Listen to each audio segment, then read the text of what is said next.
Welcome back. I'm Charles Coleman Jr. filling in for Ali Velshi, and we've got a lot to talk about. Earlier this week, we learned that the man joining Donald Trump on the Republican ticket as his VP pick is Ohio Senator J.D. Vance, a known election denier and MAGA prince, but not always. Vance was elected to the U.S. Senate just 2 years ago, but when he entered the public spotlight around 2016, he did so dragging Donald Trump and his values. Vance prided himself as a, quote, never Trump guy, and he once called his future running mate America's Hitler. This seems like it's the easiest, JD, this you or nah, in history. But let's talk about where Vance stands on some key issues. We'll start with reproductive rights. Back in 2022, Vance endorsed Ohio's proposed 6-week abortion ban, which had no exceptions for cases of incest or rape. And that same year, when he was running for Senate, he described himself as, quote, 100% pro-life under a tab on his website, which was titled End Abortion. Back in 2021, in an interview with the Catholic Current, Vance likened abortion to slavery, saying those subjected to it suffer the most, but that it has a, quote, morally distorting effect on the entire society. That's rich, to say the least. Vance, he is staunchly opposed to helping Ukraine in its fight against Russia. He was part of the initiative that sent in the Senate to block a $60 billion military aid, and that just basically failed. But it's important to note, he told Steve Bannon in a podcast interview, quote, I've got to be honest with you, I don't really care what happens to Ukraine one way or the other, end quote. But if he's indifferent about Ukraine, he certainly ain't on the fence when it comes to immigration and the southern border with Mexico. Vance desperately wants to finish construction of the wall. He said he would, quote, oppose every attempt to grant amnesty to immigrants who arrived here illegally.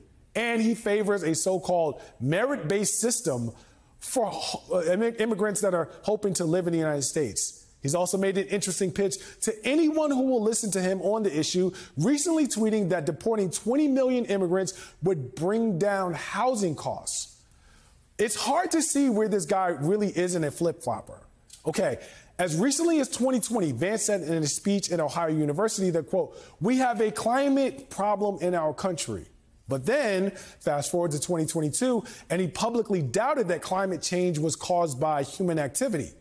Vance also slammed the Inflation Reduction Act, which dedicated $370 billion over a decade to clean energy incentives, saying, quote, it's dumb, does nothing for the environment, and will make us all poorer.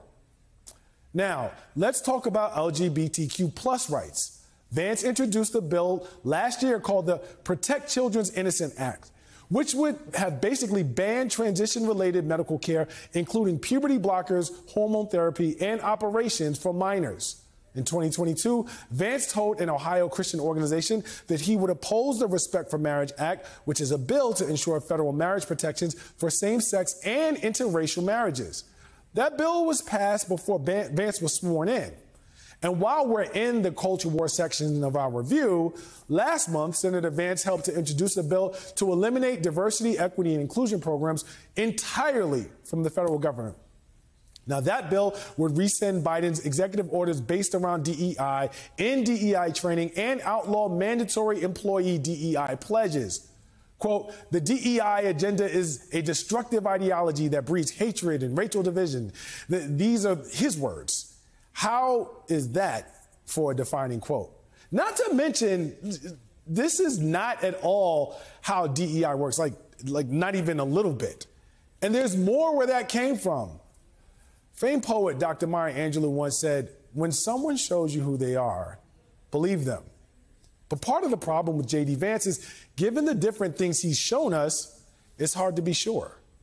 On the other side of the break, I'll tell you about where J.D. Vance stands on Project 2025, the over 900-page far-right playbook that could overhaul the federal government if he and Trump are elected.